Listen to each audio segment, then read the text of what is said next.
Hello friends, नमस्कार दोस्तों। Knowledge for life group में आपका हार्दिक स्वागत है। वेलकम। तो दोस्तों, मैं यह बताना चाहूँगा आपको कि हम फिर से एक और इंटरेस्टिंग वीडियो लेके आए हैं, जो कि पहले जो वीडियो बनाया जा चुका है उपापन भंडार क्रय नियम परचेज ऑफ स्टोर मटेरियल, इसका यह सेकंड वीडियो है। फर्स्ट वीडियो में हमने इसी से संबंधित कुछ बातें, कुछ नियमों का अध्ययन किया था। आज हम फिर से इसी को आगे कंटिन्यू करते हैं। आगे बढ़ने से पहले दोस्तों, मैं ये बताना चाहूँगा कि अभी तक यदि आपने चैनल को सब्सक्राइब नहीं किया है तो चैनल को सब्सक्राइब करें, और यदि वीडियो अच्छा लगे तो उसे लाइक करें और अपने साथी लोगों के पास शेयर करें, जिससे यह रोचक जानकारी और महत्वपूर्ण जो सूचना है यह आप तक भी पहुंच सके। तो बिना समय गवाए शुरू करते हैं। भंडार क्रय नियम से संबंधित हमने कुछ बातें क्लियर की थी, और कुछ निविदाएं, कुछ कार्यालय का नाम, ये सारी की सारी बातें, मूल्य, शर्तें और कोटेशन के प्रकार भी हमने कर लिए थे। कोटेशन से संबंधित यदि हमको कोटेशन नहीं चाहिए तो 10,000 तक आपको, यदि कोई सामान क्रय करते हो, ज़रूरत नहीं पड़ती है। यदि 50,000 या 3 लाख सालाना है तो आपको क्रय समिति की सिफारिश के ऊपर, ठीक है। और कोटेशन के द्वारा 1 लाख तक है, और उससे आगे का दोस्तों हम शुरू करते हैं। सीमित बोली, एक अवसर पर राशि रुपये 2 लाख या उससे कम की विषय वस्तु जिसकी वार्षिक सीमा 10 लाख रुपए से कम है, ठीक है। जो 2 लाख रुपए एक अवसर पर हम खर्च कर सकते हैं और जिसकी वार्षिक सीमा 10 लाख रुपए है, उससे कम है, सीमित बोली द्वारा क्रय की जा सकेगी। इसकी विषय वस्तु राजस्थान लोक उपापन portal, state public procurement portal SPPP पर प्रदर्शित किया जाना अनिवार्य है। निविदा दाताओं जो उपापन संस्था के साथ उपापन की विषय वस्तु के लिए रजिस्ट्रीकृत है, यदि रजिस्ट्रीकृत बोली लगाने वाले उपलब्ध नहीं हो। इसमें क्या है दोस्तों, 2 लाख से एक अवसर पर 2 लाख से कम की विषय वस्तु, परंतु वार्षिक 10 लाख है, और इसमें दोस्तों यह है 1 लाख रुपए तक। तो 1 से 2 के बीच की बात हो रही है, ठीक है। नेक्स्ट हम इसी को ही दोस्तों कंटिन्यू कर रहे हैं कि सीमित बोली, निविदाताओं, उपापन, रजिस्ट्री वाले जो पॉइंट हैं इसी को ही है कि उपापन संस्था के साथ उपापन की विषय वस्तु के लिए रजिस्ट्रीकृत है। यदि रजिस्ट्रीकृत बोली लगाने वाले उपलब्ध नहीं हो तो क्या करें दोस्तों, तो कम से कम 3 विनिर्माताओं, अधिकृत डीलर, अधिकृत सेवा केंद्र, थोक विक्रेता, लघु उद्योग इकाइयों से सीमित बोली आमंत्रित की जाएगी। बोली वाले नहीं मिले तो हम क्या कर सकते हैं, 3 विनिर्माताओं, जो कि डीलर हो सकते हैं, थोक विक्रेता हो सकते हैं, और जो लघु उद्योग हैं, उनकी सीमित बोली आमंत्रित की जाएगी। और बोली प्रस्तुत करने के लिए न्यूनतम 7 दिवस या अत्यावश्यक परिस्थितियों में 3 दिवस का समय दिया जाना चाहिए।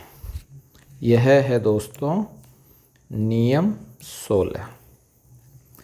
पोर्टल पर प्रदर्शन 1 लाख या इससे अधिक के उपापन को http://s/pp.raj.in यह दोस्तों वेबसाइट है, और यह वेबसाइट को आप ओपन करोगे तो पोर्टल खुल जाएगा, और 1 लाख से अधिक का जो भी आप सामान क्रय करते हो उसको इस पोर्टल पर प्रदर्शित करना आवश्यक है। एकल स्रोत उपापन। यदि उपापन की विषय वस्तु का वैकल्पिक स्रोत न हो, अकल्पिक घटना के कारण तत्काल आवश्यकता हो, ठीक है, एकल स्रोत हो, वैकल्पिक रूप से हमको कुछ मिल नहीं रहा हो, तत्काल हमें आवश्यकता हो, तो वर्तमान विषय वस्तु के उपरांत उसके मानकीकरण यानी स्टैंडर्ड के अनुसार और अनुरूपता जो सिमिलरिटी है उसकी आवश्यकता हो, तो मूल संविदा में हम क्या कर सकते हैं, मूल संविदा में प्रावधान होना एवं प्रतियोगिता से लाभ न होने, राष्ट्रीय सुरक्षा की गोपनीयता बनी रहे, कलात्मक प्रकृति, सरकार द्वारा मूल्य प्रशासित होने की स्थिति में बातचीत द्वारा एकल स्रोत उपापन किया जाएगा। सरकार द्वारा मूल्य प्रशासित होने की स्थिति में बातचीत द्वारा एकल स्रोत उपापन किया जा सकता है, ठीक है। एकल स्रोत उपापन करना है, वैकल्पिक आपके पास कोई स्रोत उपलब्ध नहीं है, तत्काल आपको आवश्यकता हो तो यह कर सकते हैं।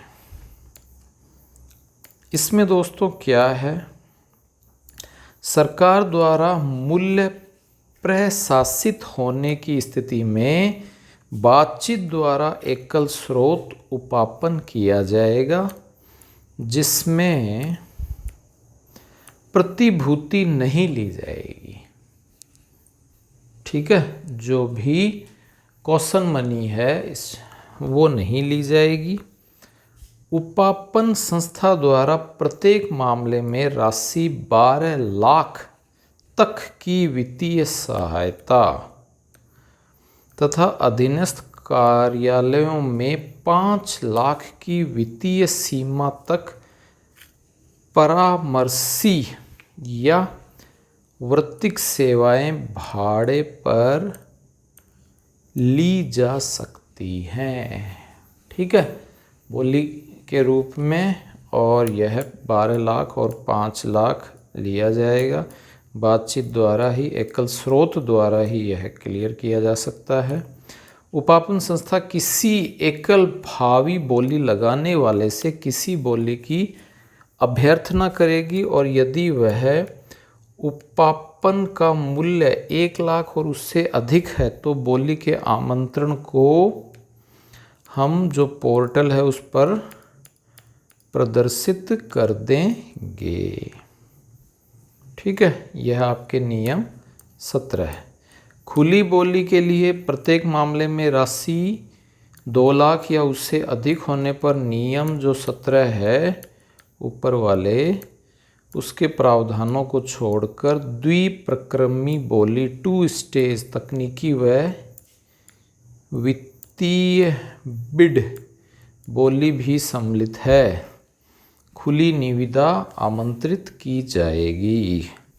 तकनीकी व वित्तीय बिड है, यह बोली सम्मिलित है, और खुली जो निविदा है उसमें आमंत्रित की जाएगी।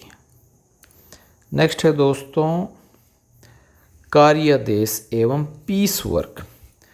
वित्तीय वर्ष में एक अवसर पर 1,00,000 से कम मूल्य जिसकी वार्षिक सीमा 5 लाख होगी तक के सकर्म वर्क्स कार्यादेश एवं पीस वर्क प्रणाली द्वारा उपापन किए जा सकते हैं।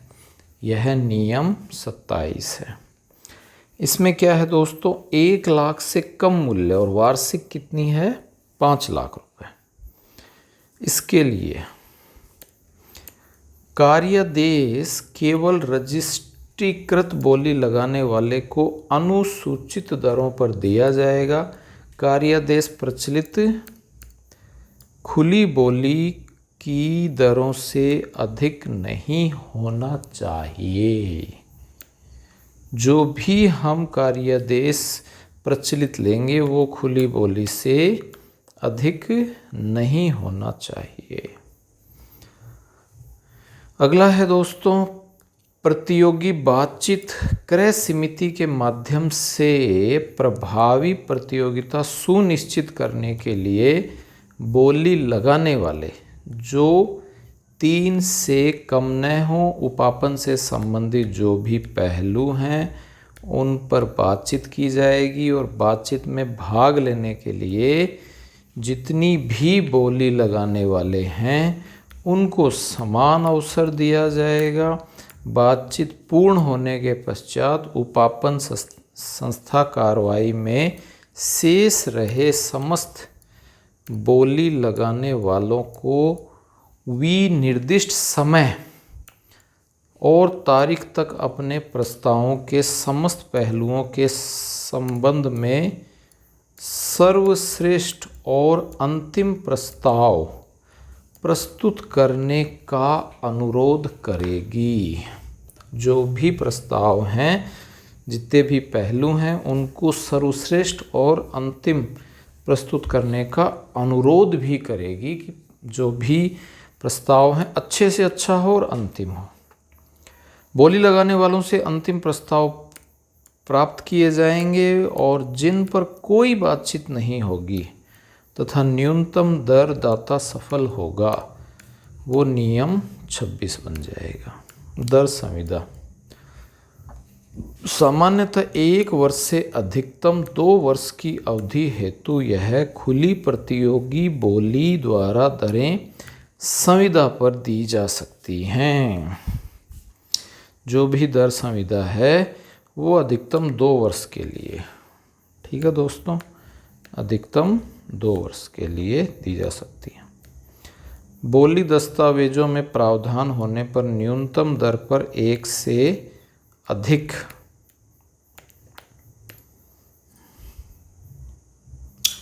तो 9वां पॉइंट क्या है दोस्तों कि यह दर संविदा आप पढ़ रहे थे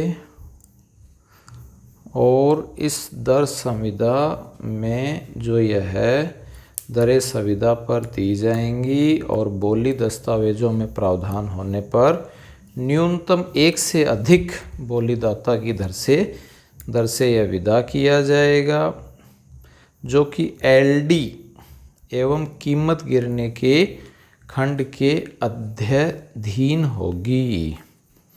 अपरिहार्य स्थिति होने पर दर संविदा अधिकतम 3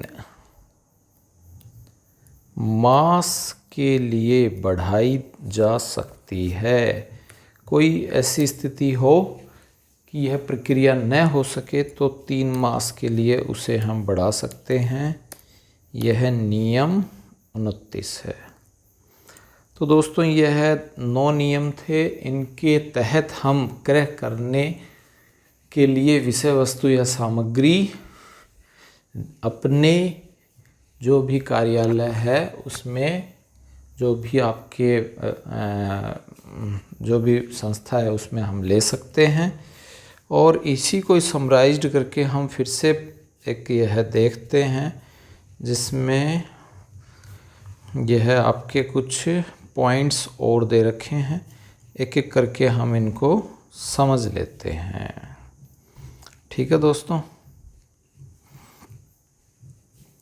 तो पहला जो पॉइंट है वो है माल सेवाओं के उपापन के लिए बोलियों के प्रस्तुतिकरण के लिए समय सीमा और प्रचार। क्रम संख्या, राशि, अवधि, प्रकाशन का माध्यम। तो इसमें दोस्तों यह दे रखा है कि 5 लाख तक यदि आप कोई भी राशि अनुमोदन करते हो तो अवधि 10 दिन की होगी और उपापन संस्था व सभी क्षेत्रीय एवं अधीनस्थ कार्यालयों के बोर्ड कार्यालयों के नोटिस बोर्ड पर यह चस्पा कर दिया जाएगा और एक क्षेत्रीय दैनिक समाचार पत्र में भी इसकी छपाई की जाए, जो भी संबंधित जानकारी है उसकी। तो 5 लाख तक है, अधिकतम 10 दिवस है। ठीक है, तो ये तो हो गया दोस्तों पहला पॉइंट। दूसरा पॉइंट क्या है कि उपापन संस्था और सभी क्षेत्रीय एवं अधीनस्थ कार्यालयों के नोटिस बोर्ड पर लगाएं 5 लाख से अधिक हो। साथ ही साथ क्षेत्रीय दैनिक समाचार पत्र में भी देवें। ठीक है दोस्तों, यह दूसरा पॉइंट है। इसमें जो समय सीमा है वो 15 दिवस है और जो हमारे बोली लगाने से संबंधित जो पैसे हैं वो 5 लाख से 15 लाख रुपए हैं। इसके लिए उपापन संस्था सभी क्षेत्रीय अधीनस्थ कार्यालयों के नोटिस बोर्ड पर चस्पा करें समाचार पत्र में और एक राज्य स्तरीय मुख्य दैनिक समाचार पत्र में जिनकी प्रकाशित प्रतियां संख्या कितनी हो दोस्तों, 50,000 हो, यानी 50,000 प्रकाशित जो संख्या है प्रतियां, उनमें यह जरूर निकलवाएं। एक राज्य स्तरीय मुख्य दैनिक समाचार पत्र में जिसकी प्रकाशित प्रतियों की संख्या 50,000 हो। 50,000 छपवाने नहीं है, 50,000 होनी चाहिए। तो यह दोस्तों दूसरा पॉइंट हो गया। ठीक है, 50,000 से संबंधित। तीसरा जो पॉइंट है वो ये है कि यदि हम 50 लाख से अधिक खर्चा करते हैं, समय सीमा 30 दिन है। इसमें राज्य स्तरीय दैनिक समाचार पत्र वाला जो पॉइंट है और संस्थाएं हैं वो सभी हैं ही। और तीसरा एक पॉइंट इसमें और जुड़ जाता है कि वृहद परिचालन वाले राष्ट्रीय स्तर के समाचार पत्र में भी यह बोली की सूचना प्रकाशित हो। ठीक है, तो यह और रखें। ठीक इसी प्रकार राष्ट्रीय लोक उपापन पोर्टल SPPP पर प्रकाशित 6 को ही प्रकाशन तिथि माना जाएगा। अत्यावश्यक परिस्थितियों में उपापन संस्था कारण अभिलिखित करते हुए नोटिस के प्रकाशन की समय सीमा को आधे तक कम कर सकती है। 43 नियम 10। संकर्मों के उपापन या निर्माण कार्यों के लिए बोलियों का निविदा आमंत्रण की समय सीमा एवं प्रचार विधि। ये दोस्तों संकर्मों के उपापन से संबंधित है। राशि 1 लाख तक है। इसमें यह 7 दिवस का है। उपापन संस्था के अधीनस्थ जो कार्यालय हैं केवल उन पर चिपकाना है। 1 लाख से 10 लाख के बीच है तो समय सीमा 7 दिन से बढ़ाकर 15 दिन कर दी गई। उपापन संस्था एवं अधीनस्थ कार्यालयों के नोटिस पे और बोर्ड पर और फिर उसके बाद जो क्षेत्रीय समाचार पत्र है उस पे हम छपवा देते हैं। तीसरा जो पॉइंट है दोस्तों वह है 10 लाख से 1 करोड़। ठीक है, 21 दिन। और इसमें वही उपापन संस्था एवं अधीनस्थ कार्यालयों के नोटिस बोर्ड पर एक क्षेत्रीय समाचार पत्र में। ठीक इसी प्रकार 1 करोड़ से अधिक तो यह 30 दिन की समय सीमा दे दी गई है। और तीसरा राज्य स्तर, और चौथा है अखिल भारतीय, जो है आपके भारतीय स्तर का दैनिक समाचार पत्र है, उसमें भी इसकी जानकारी दी जाए। ठीक है, तो ये जैसे जैसे आपको आवश्यकता होगी उतनी बार ही आप इसमें यह सूचनाएं, यह वीडियो आप देख देख कर क्लियर कर लीजिए। जो भी जानकारियां हैं जो मैं आपको बता रहा हूं पीडीएफ के रूप में मिल जाएंगी। बिड प्रपत्र का मूल्य, उपापन संस्था जैसे विद्यालय बिड प्रपत्र का मूल्य लागत के आधार पर तय करेगी। उपापन संस्था ई उपापन सुविधा का उपयोग करने के लिए प्रोसेसिंग फीस या यूज़र चार्जेस भी प्रभावित कर सकती है, ले सकती है। ठीक है, उपापन संस्था लघु उद्योग इकाइयों को बिड फार्म नियत मूल्य 50% पर उपलब्ध कराया जाएगा। ठीक है, नेक्स्ट है दोस्तों, सामान्य भाषा में बोली प्रतिभूति का अमानत राशि एवं कार्य संपादन प्रतिभूति को धरोहर राशि के रूप में माना जाता है। सामान्य भाषा में जो बोली हम बोलते हैं, जो भी बोली लगाई जाती है, प्रतिभूति को यानी पैसे को हम अमानत राशि कह देते हैं, एवं कार्य संपादन करने के लिए प्रतिभूति है वो धरोहर राशि होती है। शुरू में अमानत होगी और फिर उसके बाद में कार्य को संपादन करने के लिए जो पैसे लिए जाएंगे वो आपके धरोहर राशि के रूप में होती है। बोली शुरू में लगाई जाती है वो लगभग 2% होगी और लघु उद्योग में यह 0.5% होगी। साथ ही साथ कोई रुग्ण उद्योग हैं उनमें यह 1% होगी।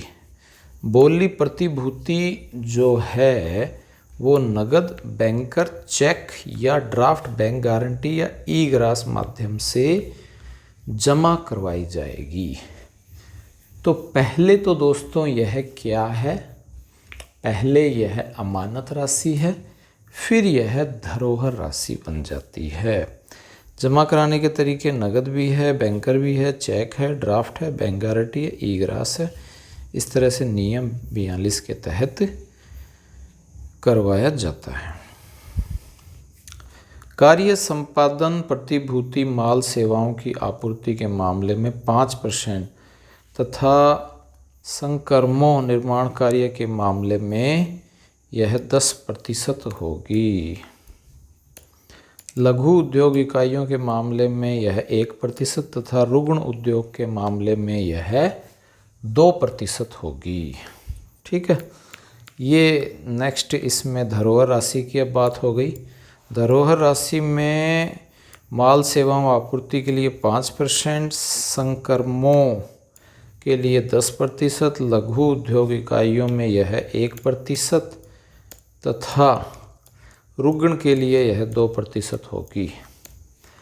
कार्य संपादन प्रतिभूति जो है जिसको हम धरोहर राशि कह देते हैं, यह भी प्रतिभूति ड्राफ्ट, बैंक गारंटी, ई ग्रास, राष्ट्रीय बचत पत्र, फिक्स डिपॉजिट के रूप में ली जा सकती है।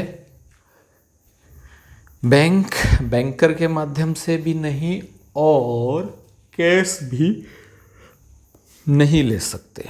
यह नियम 75 है। प्रतिभूति, ड्राफ्ट, ई ग्रास, राष्ट्रीय बचत पत्र इसके माध्यम से ली जाएगी। नेक्स्ट है दोस्तों, सामान्य जो बोली लगा रहे हैं उनके लिए दस्तावेज होने चाहिए। उपापन की विषय वस्तु की विस्तृत जो भी जानकारी, स्पेसिफिकेशन, आकार, ISI, एगमार्क, कागज हेतु GSM, इन सभी की जानकारी, वस्तुओं की आपूर्ति अवधि, मात्रा, अनुमानित राशि, यह भी उसमें स्पष्ट होनी चाहिए। बिड जो भी है, प्रपत्र मूल्य, बिड बेचने की अंतिम दिनांक, स्थान, प्रस्तुत करने का दिनांक, समय, खोलने का दिनांक।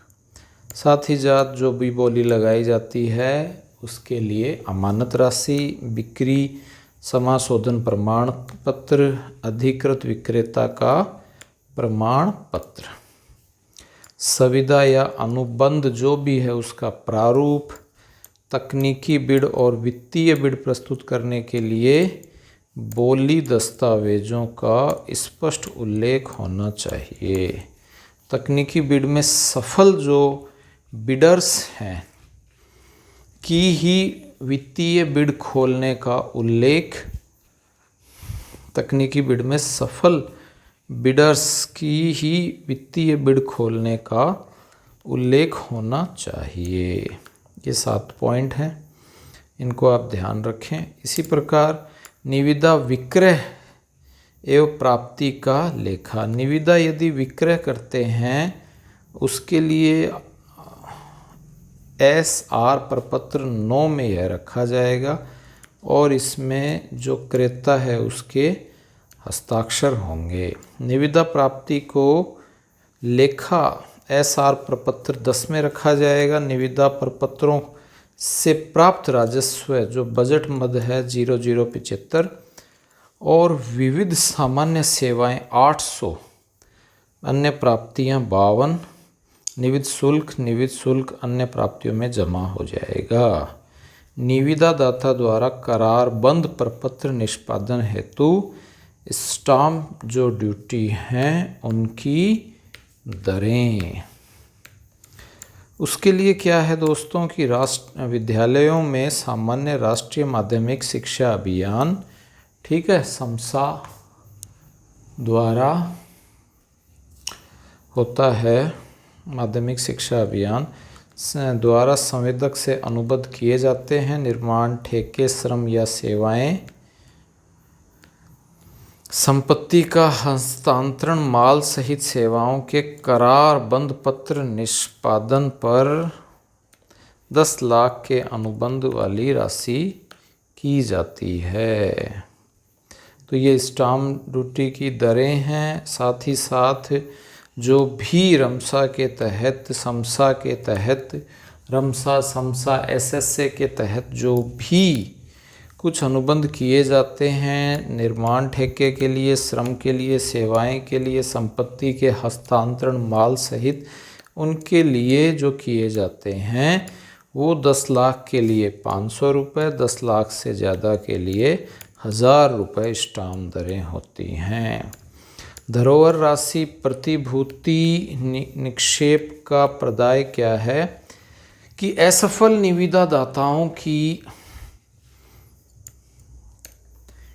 EMD राशि निविदा स्वीकृति के तुरंत पश्चात लौटा दी जाएगी।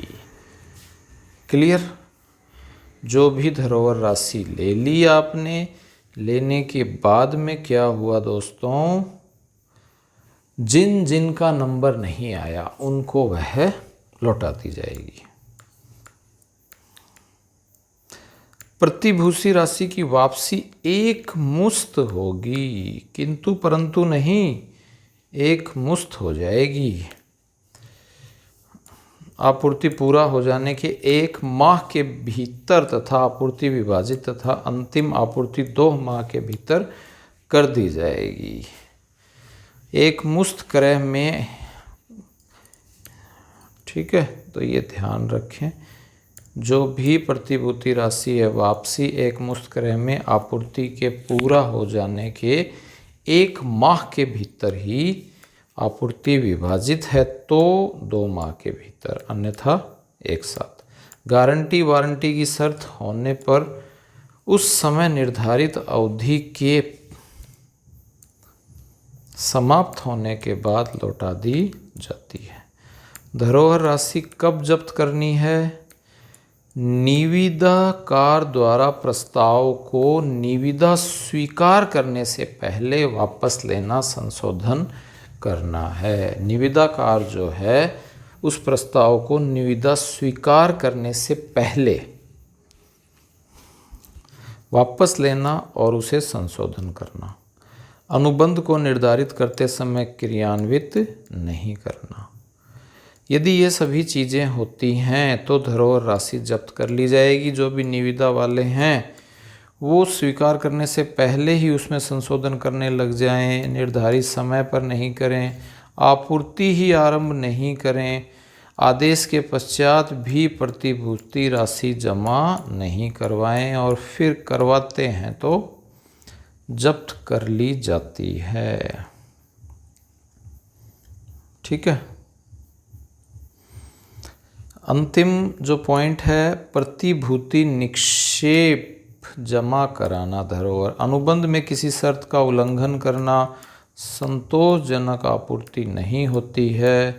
राशि जब्त करने से पूर्व आपूर्तिकर्ता को नोटिस देना होगा और आपूर्ति नहीं करने पर केवल ईएमडी राशि को ही जब्त कर सकता है। ठीक है। तो दोस्तों ये कुछ जानकारियाँ थी जो मुझे आशा ही नहीं पूर्ण विश्वास है कि आपको समझ में आई होंगी। और आपको यदि यह वीडियो अच्छा लगा है तो दोस्तों इस वीडियो को शेयर करें और लाइक करें। और यदि पहली बार आए हैं तो चैनल को सब्सक्राइब भी करें। इसी तरह से नए नए मैं वीडियो डालता रहता हूं और आपके पास नोटिफिकेशन तुरंत प्रभाव से आ जाए तो नोटिफिकेशन बेल आइकन को प्रेस करके ऑन कर लें। आपने पूरा वीडियो देखा, इसके लिए आपका बहुत बहुत आभार। Thanks for watching. Have a nice day.